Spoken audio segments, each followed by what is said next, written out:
Hi there, this is Robert St-Jacques, and we're on to another question. So this is about remote work, and specifically the question is, what are the best strategies to help employees cope with working from home and the isolation that comes from this current pandemic? Well, I will say there's an interesting comment that a CEO of a media company I used to work for, and he used to repeat this over and over again, and he used to say, there's no such thing as over communication. And this was in the normal times, right? In times like this, we have to even crank up the communication and crank up the ways and the channels that we communicate as well.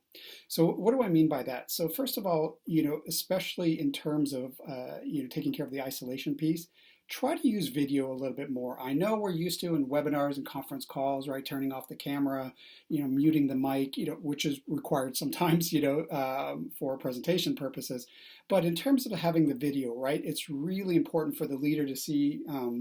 The employees and them nodding to make sure that they understand. So, one aspect of it is to make sure that you have video on as much as possible.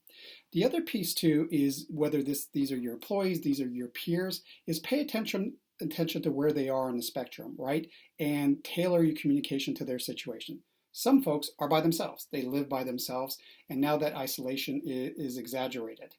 Other folks are at the other end of the spectrum where, oh, their in-laws are living with them, they've got friends staying over for whatever reason, and they've agreed to foster, two dogs, right? So their house is entirely chaotic. So in terms of tailoring your communication to a peer or to an employee or maybe even to your manager, right, if you want to reach out to them, it's just understanding where they are in that spectrum and what they need. Obviously, the individual who's isolated, it was more one-to-one conversations, probably about more social topics and what's going on. And some of the folks on the other end would probably like to engage in some more maybe intellectual discussions because, of the other types that go on at home that they don't feel they're getting enough of.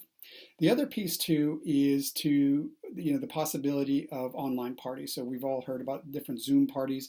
So things that I've seen happening, with some of my colleagues are onesie parties, costume parties, face painting parties, and one of my favorites, it was a what's in your pantry cocktail party for their Friday happy hour. So they had a virtual cocktail party only made up of things that you didn't have to buy that was in your in your cupboards already. So there's a few ideas and a few strategies on how to reduce the isolation.